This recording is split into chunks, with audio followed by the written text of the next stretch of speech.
Hey, everybody. Thanks for checking us out again over here at After Action and our First Responder Workshop. Today, first, before we start getting into the topic, I was supposed to head up to Jersey. I got family up there that's going through some cancer treatment. So I was supposed to take them up there. And then the storm hit. And at the same time that storm hit, Doug, you and Raul were on your way to D.C., just a little bit north of me. Yeah. Right in the middle of Operation Blizzard again. Yeah, Blizzard 2026. Yeah, it's brutal here, man. Woo, it is. On. I think I don't know. I can't hear you anymore. It's all good. Can you hear me? That's crazy. It always happens on the computer. We were talking right before. It worked fine. Can you hear me? Nope. Can't hear you. I'm on Raul's computer, so I don't really know how to operate this. Let's see. I wonder, hey, Marky, could you see? Oh, Marky? Well, Marky, you're the only one who can hear him. I can't hear him. I wonder if he's muted only to that. That's all right. While they work on that, we'll do this. All right. Anyway, while we're figuring that out, it's just been hellacious travel for all of us. I'm coming back from Wichita, Indiana, future home of the Bears, which is hilarious. And this is a topic we touched on briefly, but we were talking about it a while, and we figured let's kind of round it out a little bit more and start talking about it. But we wanted to start talking about how, since we work at a treatment facility, what agencies should expect from somebody coming back from treatment. Doug, let me know if you get on again, because I can't hear you. You still can't hear me? No. Hey, Marky, I think it's something on your end that you might have to unmute him or mute him again. Maybe that'll work. Is that better? Try now, Dougie. How about now? No. I wonder if you have to close it down and log back in. Yeah. All right. Just stand by. Here we go. You might do that. Let me go here. All right. I'm good. Well, listen. While we're getting Dougie back, let's keep it going. So here's the thing. A lot of folks are constantly... They anticipate that they're going to, they're struggling for whatever reason they get into it, whether it's on their own or whether they've been, whether something has occurred either on or off the job that kind of pushes them in the direction to get help. There's certain expectations. And I often tell people that set realistic expectations. You don't undo 30, 20, 40 years of behavior or issues in 2 weeks, 30 days, 120 days. That doesn't happen.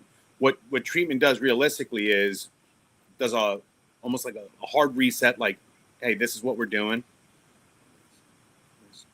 Sorry, I'm reading also some technical comments. Speaker headphones. Hold on, let me see. Oh, let me go here. Audio. Output. No. Is that better? No. That's all right. I think mine's all right. So while we're trying to be realistic with folks, it does a lot of the heavy lifting comes from the individual going through whatever treatment he or she is going through.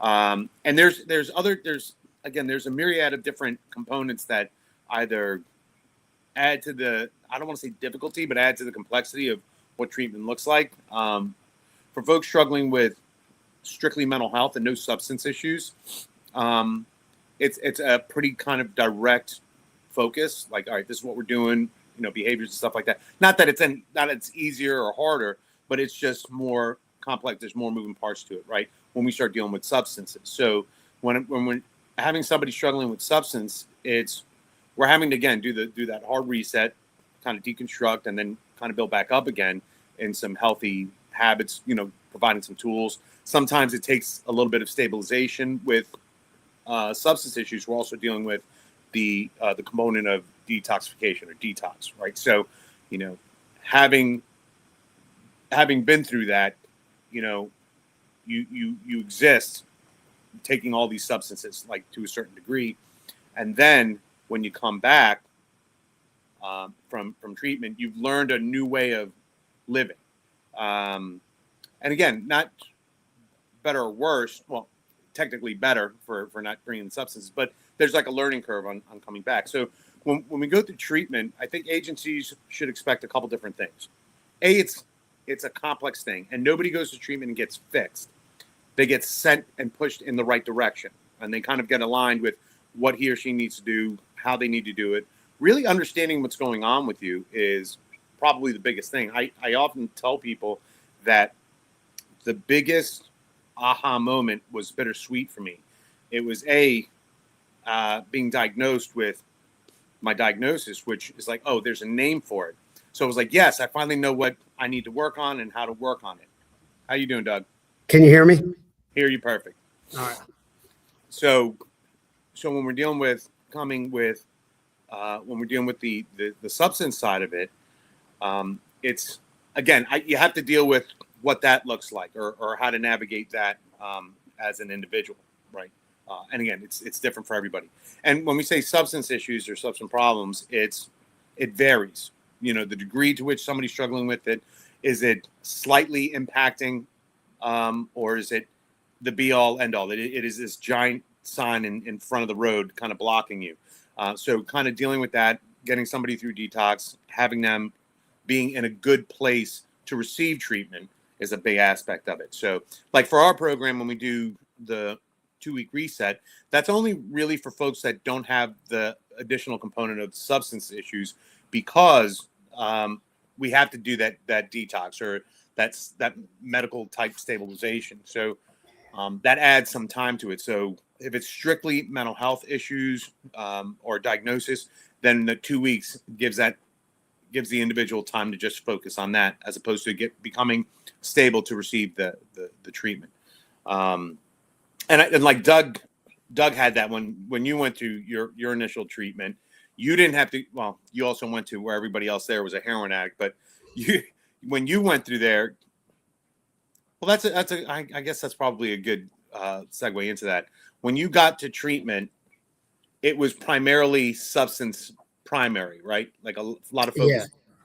So it was primary. There was no trauma work or no mental health work. It was NA and AA meetings every day, that type of work. Yeah. See, and so that takes, and again, some people need that, and that's fine.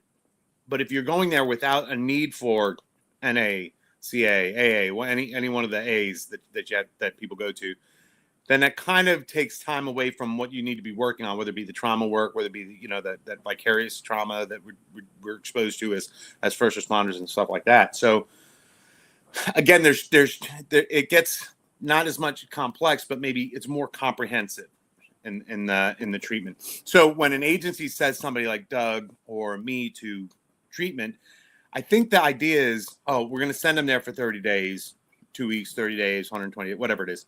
They're going to come back perfect. No, it's not that they're coming back healthier. That's for sure. But then it's almost like a relationship again. You're starting that relationship again with what your life looks like in a healthier place moving forward. And it's not unlike the relationship rapport building with spouses or family members. My family knows me my whole life as, just have fun time, drinking, doing all sorts of shit, right? So there's a little bit of adjustment and to this day, I still go, my family's place, and everybody drinks, and which is fine.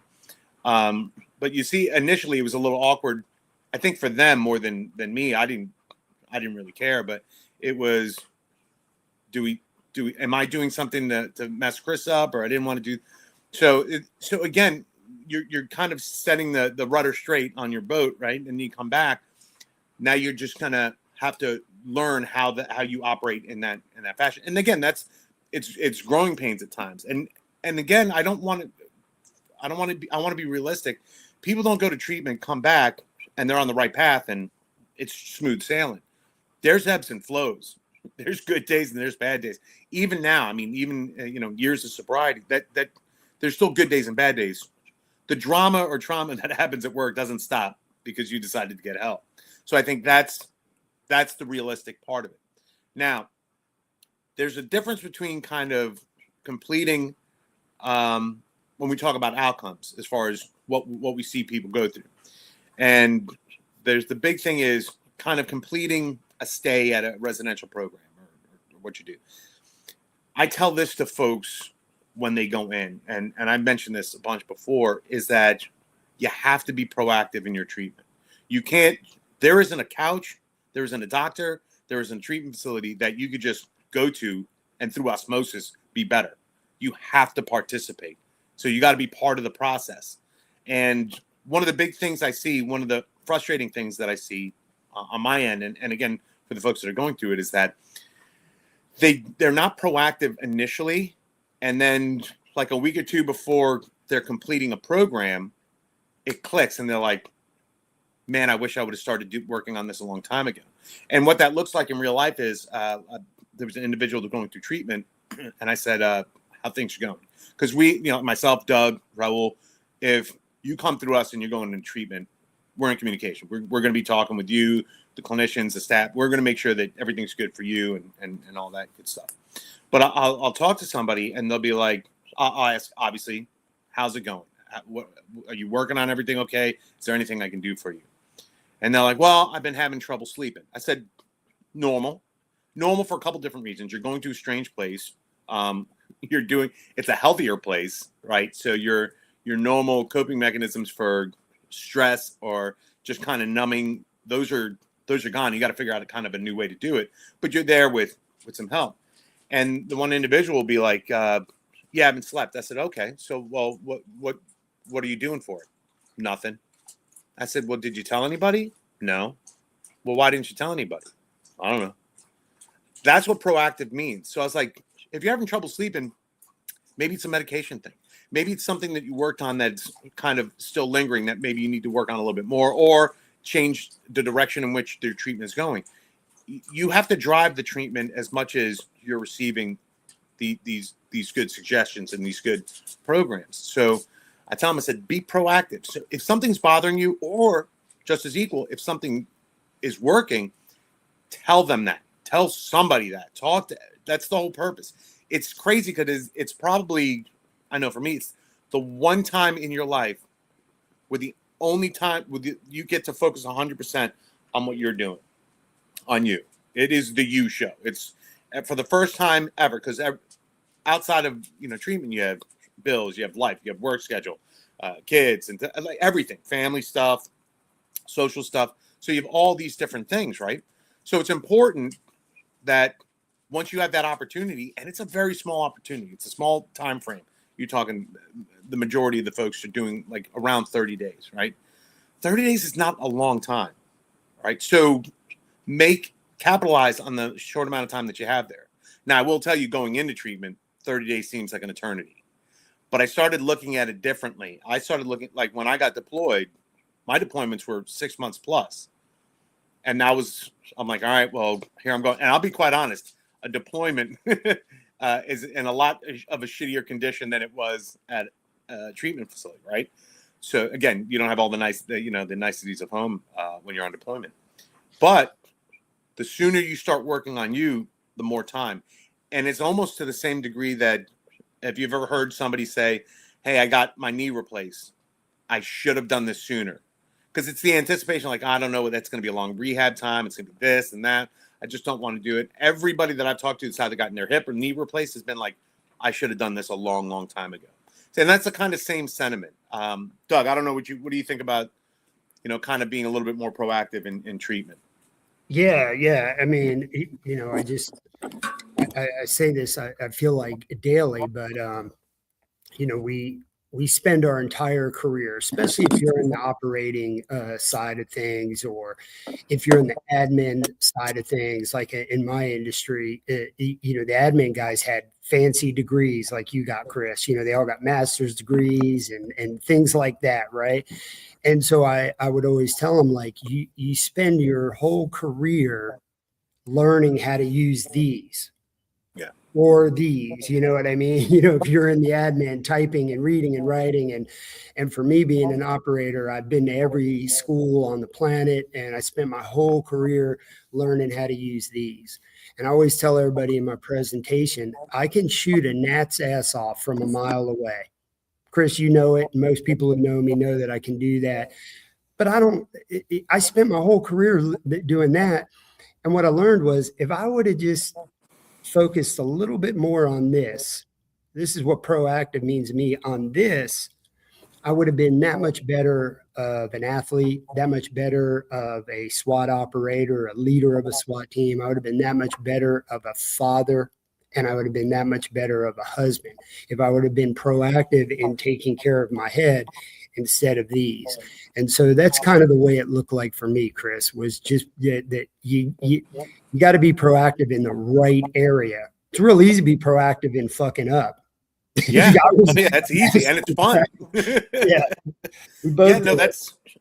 so the other thing that, and keeping the real aspect of the real side of it, is there's first responders and people in crisis or in the throes of addiction. We are excellent manipulators. We can manipulate anybody. What's scary is how self-manipulation, like we can convince ourselves that. And I'm reminded of the Seinfeld episode when Jerry's asking, Jerry needed advice on how to lie. And George said something, and I completely kind of understood what he said. He goes, "It's not a lie if you believe it."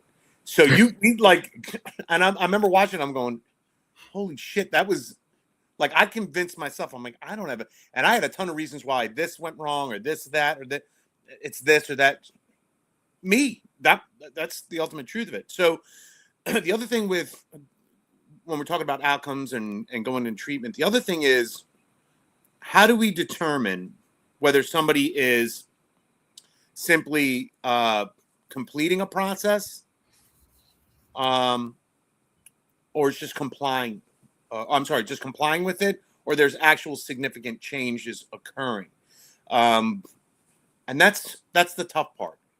And that's where, a lot of clinicians are very savvy on kind of identifying. My clinician used to always yawn and sniff his nose and be like, "Smells like bullshit," because he would call me on it, and because I'd be stir frying with, some long diatribe on this or that, or just talking to talk. And again, I was a hostage negotiator. I'm working undercover. My livelihood was being able to shoot the shit with everybody, right? So I kind of use that as a defense mechanism to not really get into it. And the change really, for me, and in a lot of folks that we see, like myself, Doug, and Raul, doesn't really happen until they let their guards down and start focusing on, all right, this is what this looks like. Because to be quite honest, it's just like being healthy. It's really easy to find out what you need to do to be healthy. It's another thing to change yourself to start doing that stuff. And I was just finished watching. It was like a second documentary on the Berkeley Marathon. The Barkley Marathon, that 400-mile in Tennessee and stuff like that. Anyway, they were talking about motivation versus discipline. Everybody's motivated to get better. And I hear it all the time from people. I'm doing this for my wife, my husband, my kids, my job, my blah blah blah. Which I spoke about previously, where if somebody's getting help for those reasons, it tends to not be as effective. Not that it's completely, not effective, but it tends to be less impactful for that individual. But when that individual starts doing it for themselves, that's when the change happens. And so when they were talking about the run and this ultra marathon runs and stuff like that, motivation is great. But what really changes you is the discipline. Practicing, using the tools that you find, is one thing. I got all this. I got all my stuff ready. I packed my bag. I know what I'm going to do, and then I don't use anything. Well, the discipline is in using that stuff when it's not easy. Doug, how many times did you wake up having to train for either the Ironman or the triathlons, and you're like, I don't want to do this, but the discipline of it, you just did it anyway. Yeah. Yeah, and I talk about that in my presentation. So if I haven't said, I'm at George Washington University. I have the honor of speaking here to all the area DC transit police, Capitol Police, stuff like that. And I was just telling everybody, man, it's that's why I was picked for my position at my job. That's why I was recruited to be on that SWAT team and things like that, because of the discipline that I had. The discipline. And I tell people, I used to run 70 miles a week. I used to bike, and Chris, you know what that's like. I used to bike upward 500 miles a week, and I swam about 30,000 plus meters a week. That's how I accomplished the Alcatraz and all the feats that I did. But you never went every day. It wasn't like, yay. It was no, I don't know of any of those days. It was yay when I crossed the finish line. It was more usually like an ow and get me to the hospital. But I've done a 152-mile marathon before. That was an ow. And I never woke up and was like, yeah. But it was the goal at hand, and it was the task. So it was discipline, and it wasn't exciting, but it was the trait that I had. It was the trait that I lost when as I say, I lost that trait when I pulled the trigger, on myself. And it's taken me many years to get that trait back. Yeah. So discipline is probably the most valuable tool I've ever had in my toolbox. So changes. And again, the whole context of what we're talking about is outcomes of treatment and what agencies kind of should expect. Change is incremental, especially when you're talking about a personality shift or a healthy shift in how you live your life, right? And I need to see, like, I'm the guy. Somebody sent me a meme the other day of, hey, I went to the gym today. I'm seeing no gains, and it's literally one day at the gym, and I'm like, yeah, that sucks, man. I hate like going to the gym or working out or running, and then I'm not seeing any difference. So what I would do is, and this is where, like, because I hate running, I absolutely abhor running, but I have to run. I'll run probably 4 to 5 times a week. I have to. I hate doing it. I hate getting ready for it. I hate running, but I feel great when it's done. Like when I'm at home and I'm like, you know what? That sucked today a lot, but I'm glad I did it. So I was talking with a buddy of mine who was a great athlete, but kind of with the job and it kind of becomes sedentary a little bit. So he's like, hey man, I'm getting into a routine. He goes, I know you started running and I know you like that. I was like, well, I don't like it, but he goes, well, I want to start on the program. I'll go with you. I was like, well, and again, not that I'm an elite run. I'm nowhere near any kind of elite type of status or anything like that. But I run a lot. My average runs are like anywhere between 6 and 8 miles. I brought it down from like 10 because I was just eating my legs up and my knees. So I said, that would do you no good. He goes, what are you talking about? I said, if we were to start at the same level, my running started years ago, walking 1 mile. I would walk 1 mile. And then as I got up to like jogging and then walking. And then I got to jogging. I remember I jogged my first mile, and I mean, I'm talking super slow speeds, right? I'm jogged 1 mile without walking. Now that took a couple months, right? Because I wasn't, again, I'm not training for something specific, but I was just like, let me get a little bit better. And then the other day I think it was at Wichita or somewhere. Anyway, and somebody I was with, they're like, hey, what are you doing? I was like, hey, I'm going to go for a run real quick and we get done. So I wound up running I was going to try to do a half marathon. I wound up doing like 11 miles. And I'm like, I had a bunch of work stuff to do and anything like that. Doug knows about our work stuff that we have to do. But so I got down and he's like, how was your run? I said, oh, it's pretty good. Well, how far did you go? I was like, man, was like, just shy of, like, a couple miles shy of a half marathon. And he's like, what? I was like, yeah, I know. In my head, I'm like, because I've set that standard, I'm like, I want to be able to do this, this, and this, and this. He goes, you ran, and I did it a couple times while I was doing some training. He goes, you do this every week? I was like, yeah. He goes, that's insane.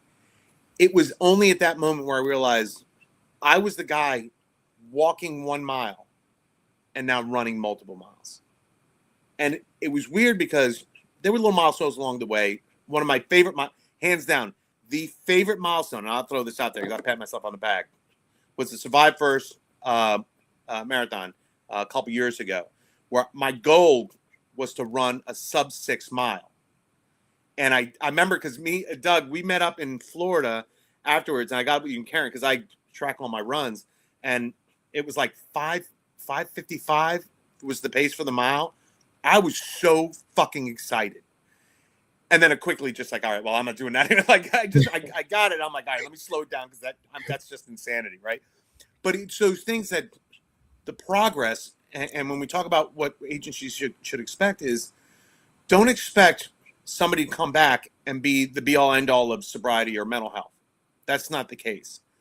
But look at that same person several years later, a year later. One of the individuals that I helped went into treatment. I mean, and it needed it for all sorts of reasons.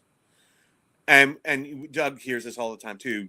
This is ruining my career. I'm never going to do anything. You know, now I'm this person who's either drunk or I'm just crazy or whatever.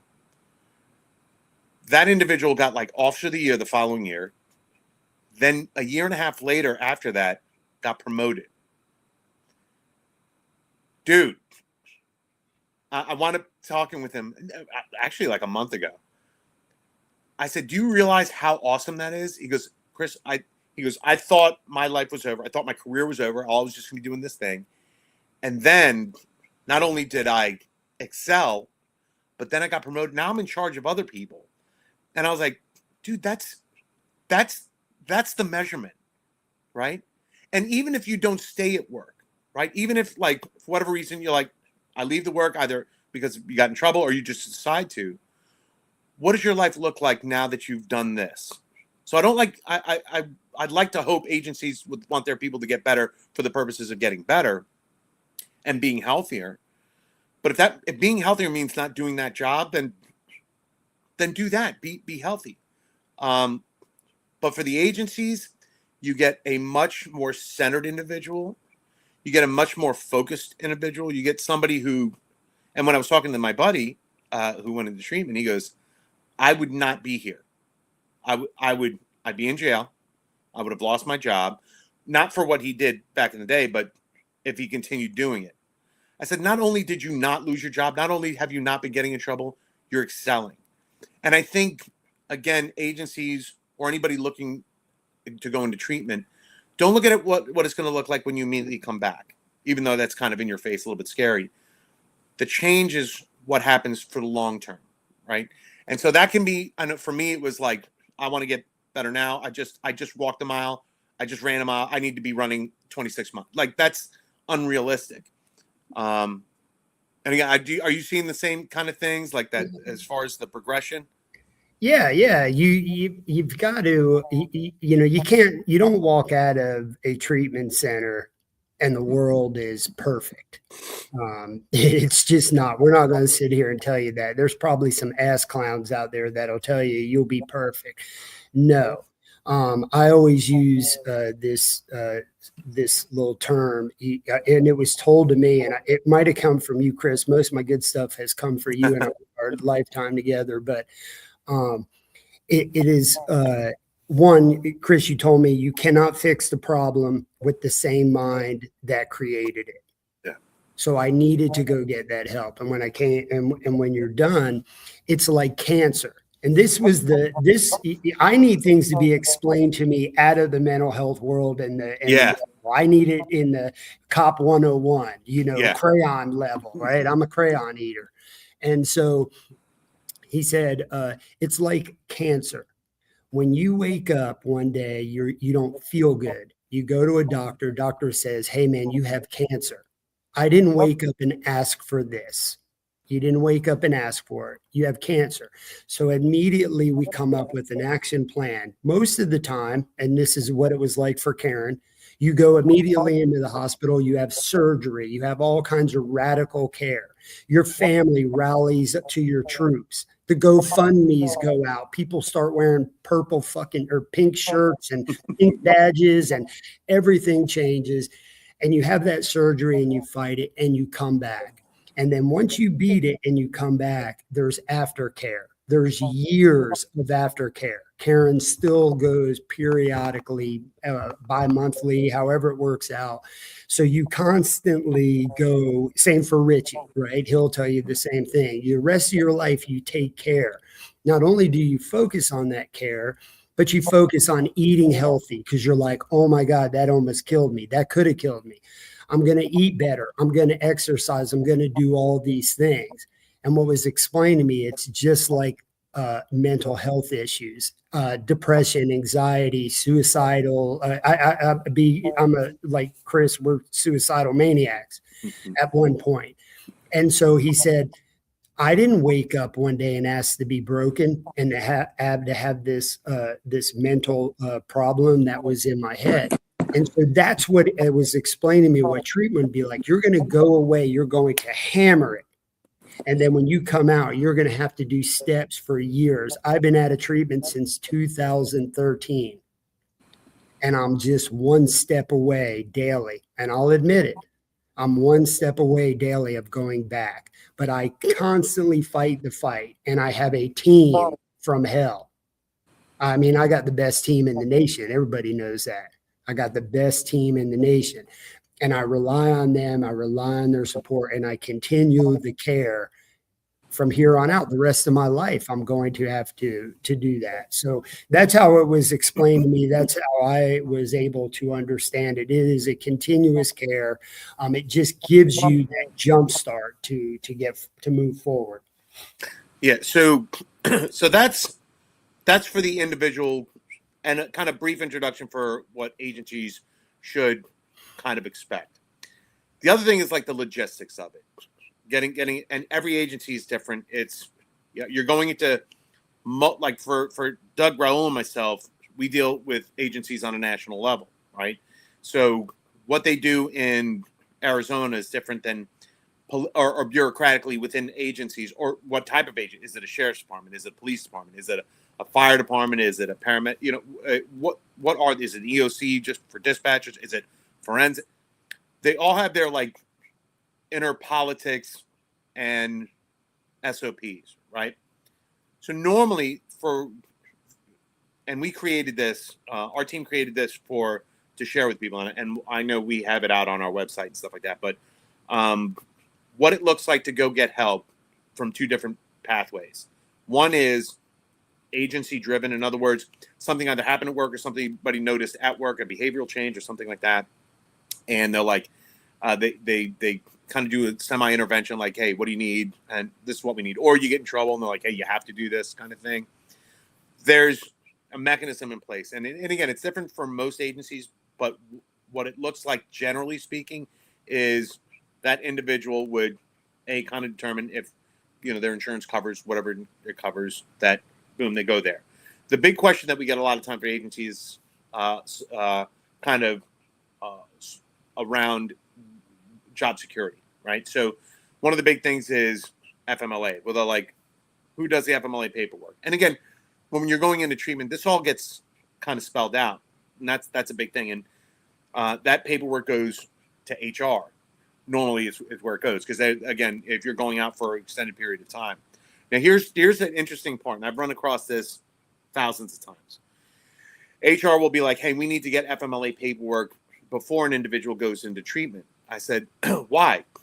They're like, because if they're going to be out for an extended period of time, we need to have the heads up.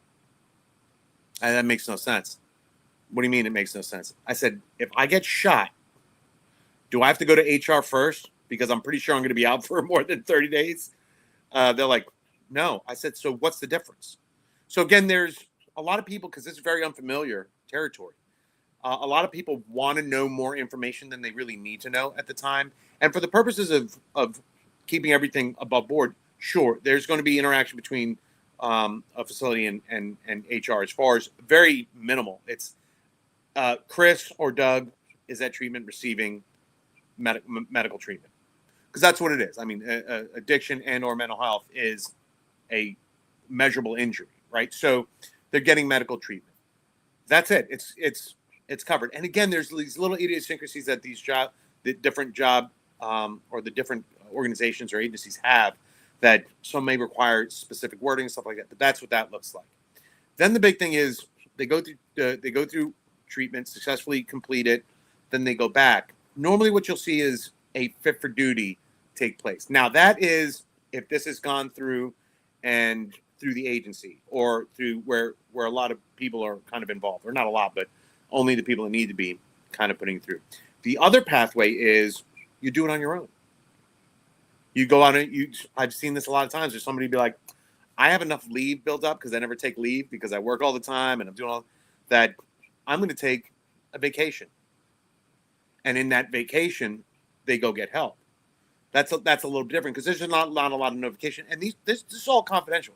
There's nothing that mandates you that, you have to, listen, I'm going to go to a 2-week retreat for whatever. I mean, because technically, I'm going to, I was almost going to say Mexico, but Mexico probably wouldn't be a really good place to go right now with the cartels going on. But like a vacation, or I'm doing. I know a couple guys that they went around the world, or around the around the world, competing in cycling competitions all over the place, and they would take their own time, and they would be gone for an extended period of time. But again, there's those two different paths. So if the agency is involved and has some sort of stake in precipitating that individual going into treatment, what looks like when they come back is a fit for duty gets generated or established. And I'm speaking very generally. It's not, I don't want people to be like, well, Chris said this is what happens and this is how we have to do it. This is a generality. This is, I'm purposely doing it generally because, again, a lot of agencies have their own idiosyncratic ways of doing things. So, and we'll get an email from some clinician that'll tell us to stay in our lane and we don't know what we're talking about. 100%. Somebody will complain about that.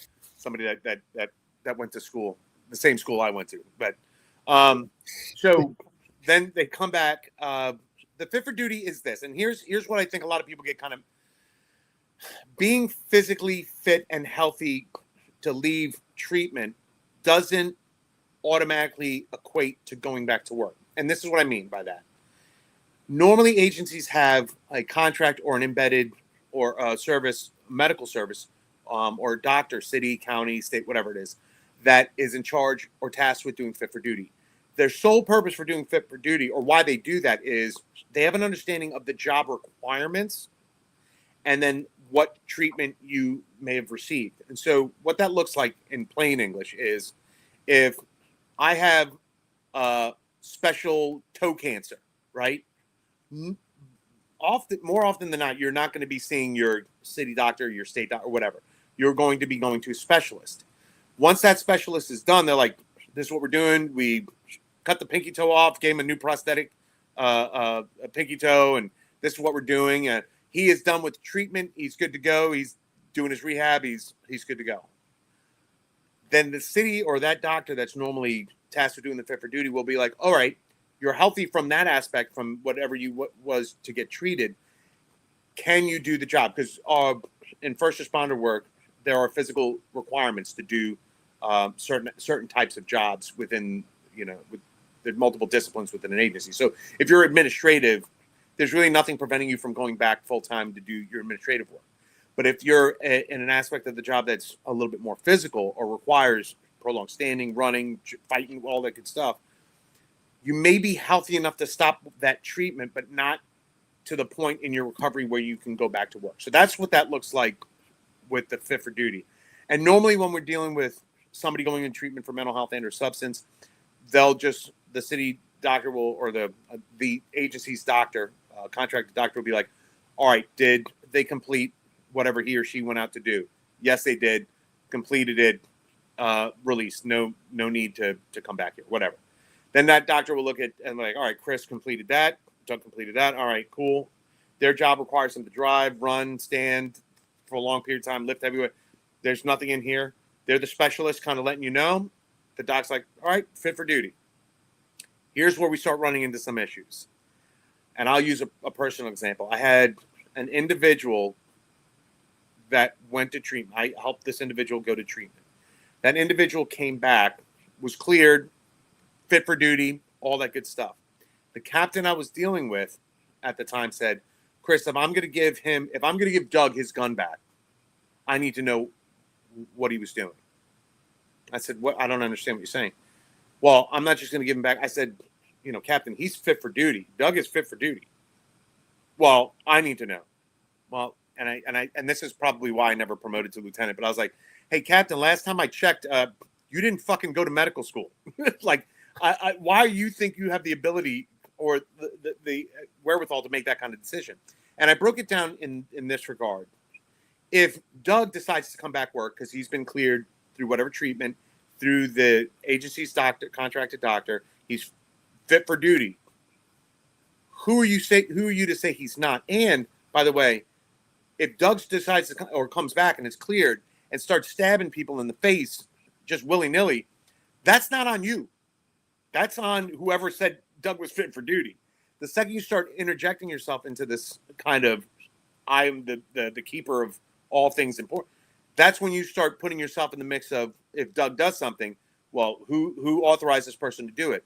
As a captain or lieutenant or deputy chief, it's a lot better for me legally or liability-wise to say, I didn't clear this individual. Dr. So-and-so cleared it, who runs our fit for duty. So let the responsibility fall where it's supposed to. Again, it falls back to a lot of agencies want to know more than they need to know. And recently, and Doug, I don't know if you've run into this as well, I've run into a lot of agencies. I just dealt with one a couple months ago. And I was like, well, they're like, hey, our individual needs help. Good to go. I said, okay. And I said, do you want any kind of, because they were the ones kind of generating the referral for this individual to go. I said, do you want any kind of information or update? And this was the head of the agency. He said, I don't want to know anything other than what he or she may need from me. That's not my lane. And I remember I found that kind of refreshing that the head of the agency was like, no, you do what you do. Then when that individual comes back, we're going to figure out what it takes to get him or her back into their role. I don't need to know what they're in there for. I know that generally speaking, what the individual was there for, but and I found that like super refreshing that somebody's like, all right, let the process work the way it's supposed to. Have you run into that at all, Doug? Yeah. As you know, my chief is an example of that. Yeah. He was.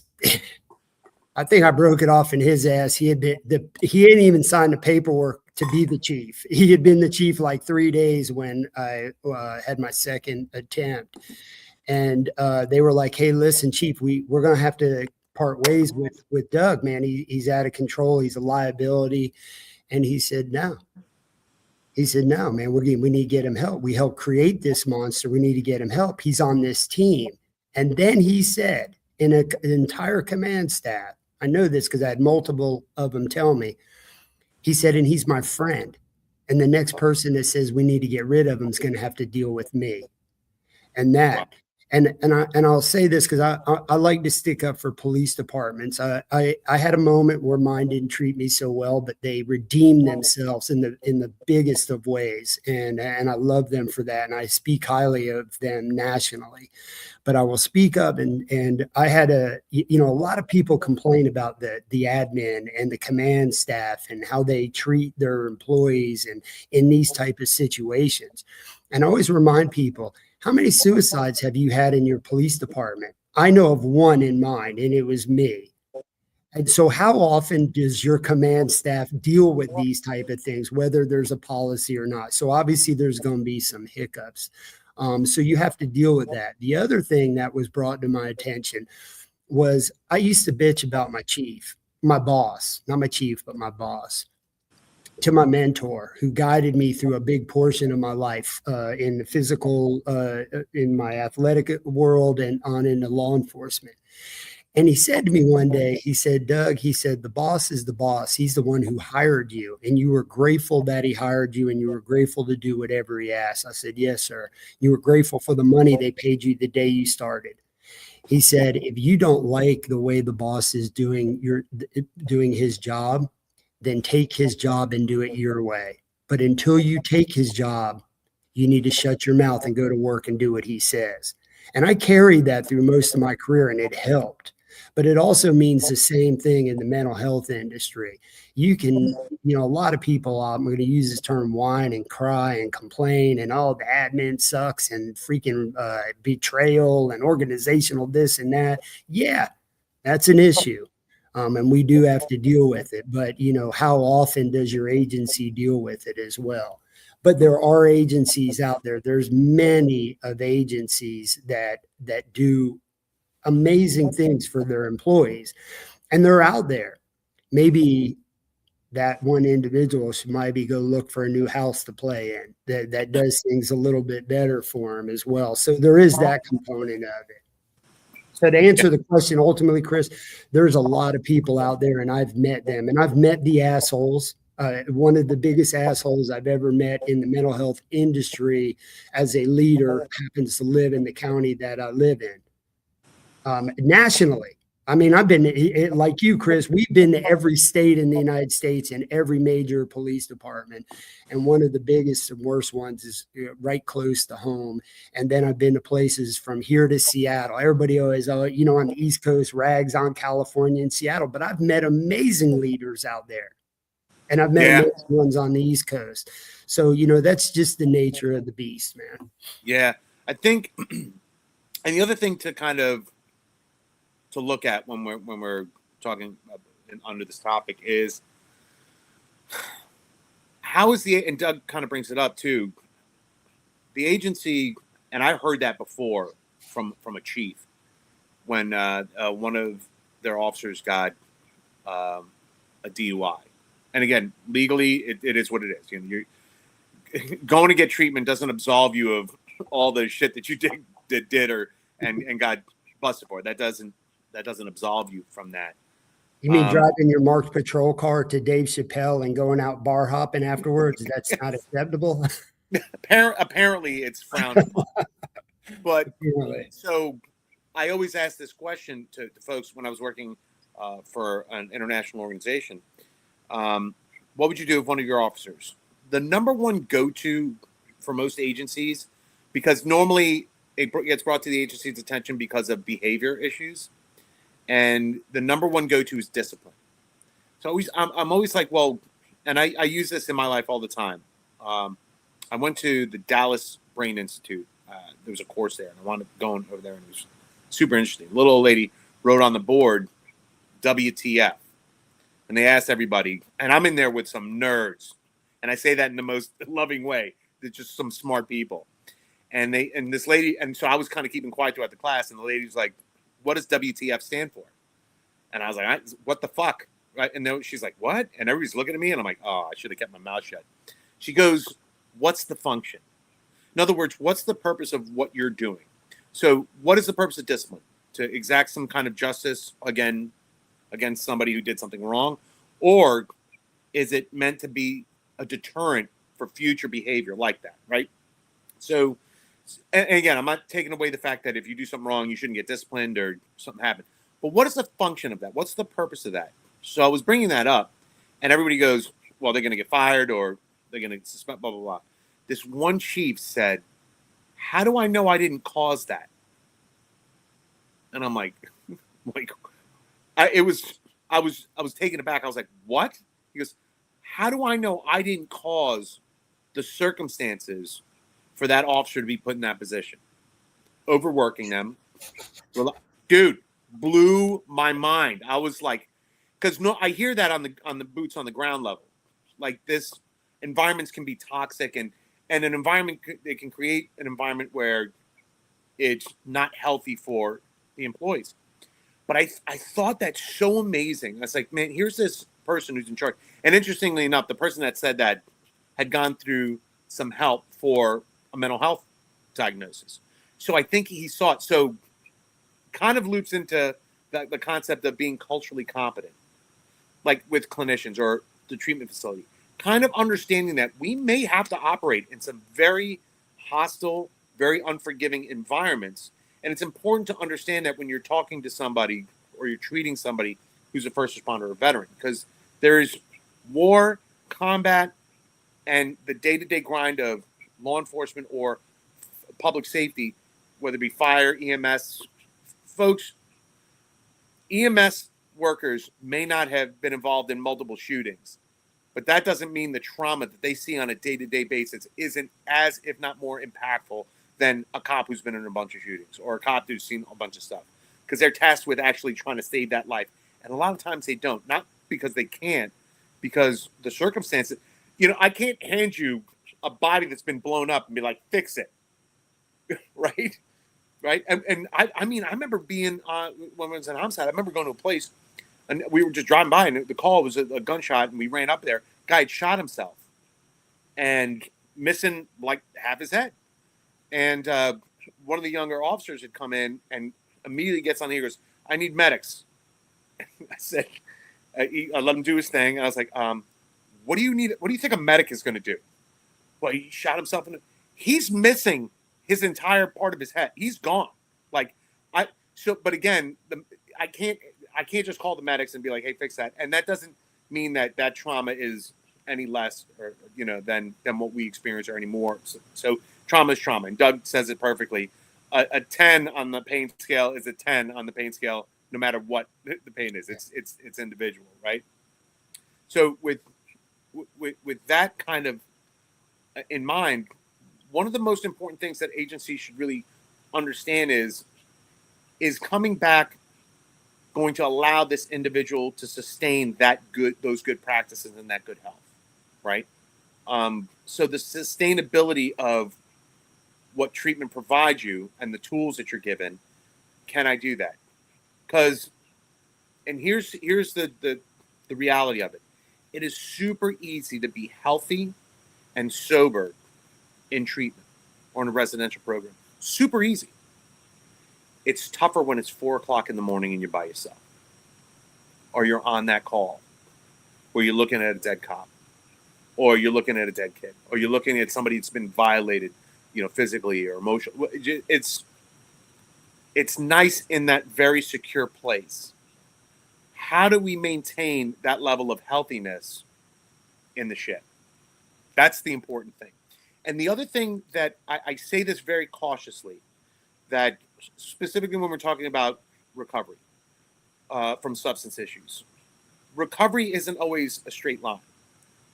And what really concerns me or worries me a lot is somebody who comes out of treatment and maintains sobriety or maintains that healthy kind of program for themselves, slips.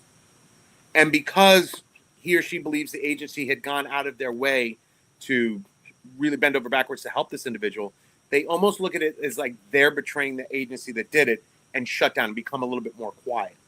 So I tell people that relapse, falling backwards, can be part of recovery, right? Of what that looks like. You don't go into you don't go to treatment because that's what I went for: suicide, and, depression, and anxiety, all that stuff. So I went in there. You don't come back and you're like, I'm better. Like I'll never have a shitty thought again. No. But it's a little bit different when we're talking about substances, because my friend who I got in multiple times,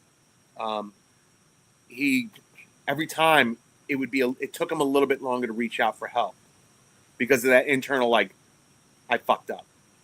No. You slipping isn't fucking up. You not immediately addressing it and being accountable to yourself. Fuck the agency, fuck everything else. You have to be accountable to yourself.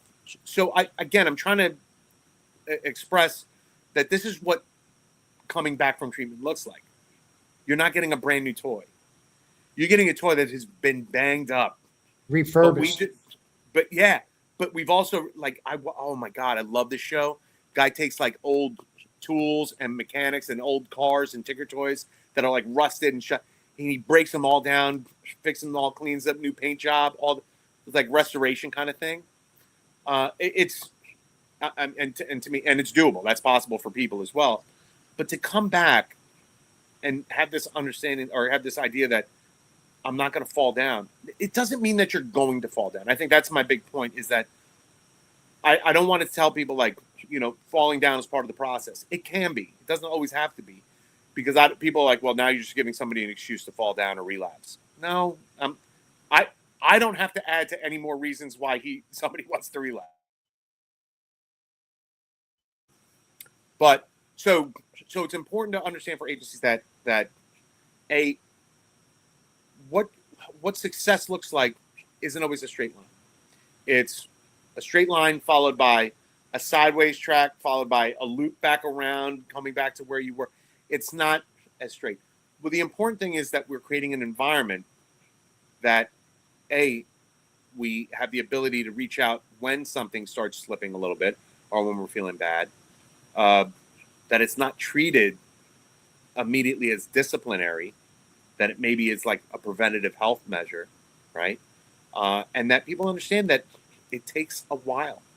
And this is not an overnight thing. And one of the things that I see, and we're going to be wrapping up here shortly, is I see people coming out of treatment who become these, because there's a post-care plan that looks, what are my tools to get help? Who am I seeing regularly? Am I seeing a clinician? Am I going to a meeting? Am I doing this? Am my diet, nutrition, which we haven't even touched on, is a huge part of what recovery looks like, both mental health and for substance issues. Like nutrition, what am I eating? How am I taking care of myself? A healthy diet, healthy, exercise regimen, all that good stuff. That aside, I think it's very important to understand that it takes a little bit, and that agencies, being culturally competent, understand what their job is, but understand that let's have a mechanism or multiple mechanisms in play at our agency that are not there to be like, haha, I gotcha, but are there to be like, hey, I got you. Does that make sense, Doug? Like, Yeah, instead of like, absolutely. Hey, I got you. We're here. Yeah. You slipped a little bit. That's why I'm here today, because somebody stepped up and said, don't worry, brother, I got you. I'm here for you. That's why I'm here. Because, when you're depressed, as you know, Chris, man, depression, everything that gets manifested. So if you look at somebody and they give you a dirty look, you think, oh my God, everybody hates me. The world's coming to an end. Everything blows up. And to have that one angel reach a limb out and say, hey, man, take my hand. I'm going to walk with you. Chris tells the best story on the planet. I'm going to let him tell it in a second. The story about the whole Chris. I tell that, people, their eyes light up. And, I wanted to throw some 2 cents in about treatment centers, since that's the topic. One of the things agencies should look for is obviously a well-vetted place. You're not going to send one of your employees to a class that's put on by some asshat down the street. You're going to make sure, hey, we're sending our command guys to SBI, or we're sending them to the FBI National Academy. We're not sending them to the Circle K down the street this weekend for a workshop, right? It's the same thing. You got to make sure that you're sending your people. How much is that person's life worth to you? And if you're an agency, and I've said this multiple times, as a police agency, we will spend any amount of money. Here's an example. We will arrest Joe Smith, the shitbag, on Monday. He will get out of jail on Tuesday, freak out, and go missing in the woods. Suicidal. Dude who just robbed a bank, beat up a small child. We put him in jail. He gets out. He goes AWOL. We will spend any amount of money to rescue that person. Helicopter, search and rescue, overtime, all that. But one of our own needs help. We will not. Oh my God, it's going to impact overtime. Oh my God, we can't afford to do this, that type. That has to end. That's an important factor. The other thing too is treatment centers. I equate them to be almost like a spa. If you're a woman and you walk around in heels and flip-flops, especially in Florida, and you're in flip-flops your whole life, your feet are going to get nasty. You go to the spa and they rejuvenate your feet. They rejuvenate your hair, your nails. And multiple things in life we will go to like that. That's kind of like what a treatment center's like. You break your head, and I'm going to revert back to one of Chris is saying. Chris would say to me, you break your arm and I've broken every bone in my freaking body. You break your arm, you go to the doctor, right? And I go, yeah. He goes, we break your leg. What do you do? I said, you go to the doctor. He goes, you break your back. What'd you do? Went to the hospital. He goes, you broke your head. What'd you do? Nothing. That's what we do. You can break your head. You can literally do that. Okay. And so, go to that place and get rejuvenated and get a fresh start. I call treatment for me, I always say it was timeout. It was the timeout because I went to a heroin treatment center. And I'm an undercover narcotics agent, and I end up because my work called a hotline. Yeah, I ain't even got, they don't even deserve the recognition, but I got patient brokered into a heroin treatment center. I was the only cop there with 30 heroin addicts, and by the grace of God, it worked for me. The timeout, I was there 45 days. 45 days of not worrying, not having new shit dumped on my lap, not having to step over another dead baby, not having to be involved in another shooting, all those type of things.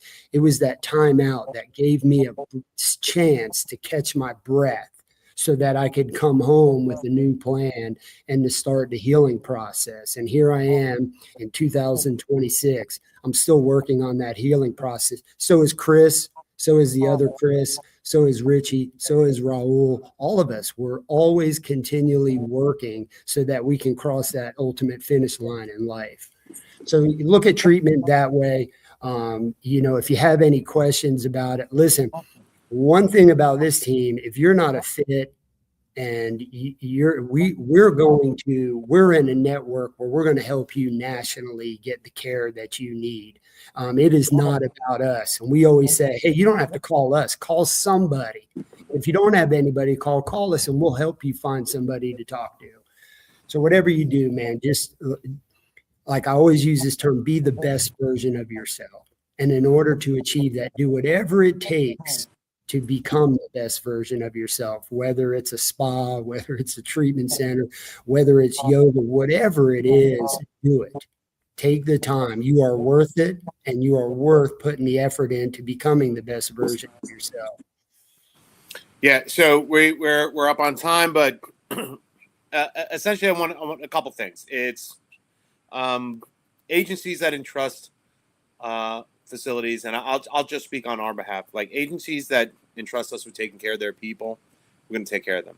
And just to what Doug said, if it's something where they're not a fit for us, we don't forget it. We can't handle it. And I will say this: there are very few that aren't a fit for us, very few. Yeah. But agencies deserve measurable standards, vetted programs that aren't fly by night, and that can withstand a rigorous vetting, which, again, we've been fortunate to maintain that. And we've been vetted through national organizations like the FOP.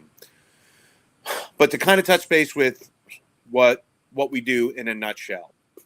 And this is, I speak specifically from Doug, myself, and Raul to the story that he was talking about, and then we'll wrap it up. There's a first responder that falls into a hole, and it's dark and it's deep. And a lot of you have heard this, and this is a pretty big thing in recovery as well. But deep, dark hole, can't get out, can't see a way out.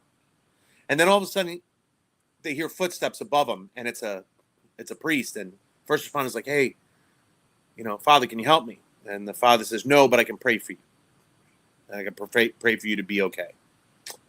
And then the priest walks off, and then he hears footsteps again. It's a doctor. Doctor walks by, and first responder's like, "Hey, Doc, can you help me? Can you help me?" He goes, "No, but I can write you a prescription when you get out of there.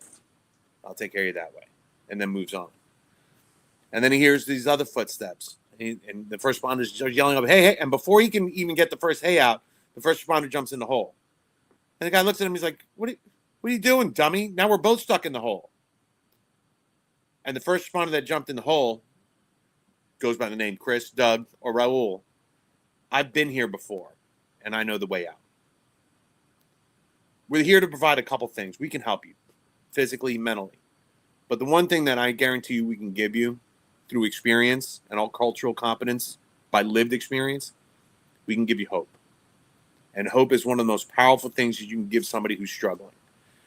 And again, it's giving them hope for that place that they can't see, that we know, because we've been where that dark place is, and we didn't think there was that place that was in the light a little bit. So we can give that hope. And you're not doing it by yourself. The majority of the work you do have to do by yourself, but we'll be along with you for whatever you need. So with that, Doug, thanks so much. I know Raul is teaching right now. Big shout out to Marky, who helps us put this workshop together every week. If you or somebody you know is struggling, don't know what to do or who to call, give us a shout. Our information's on there. You guys have a good one. And any recommendations, just shoot us an email. We'll talk to you soon.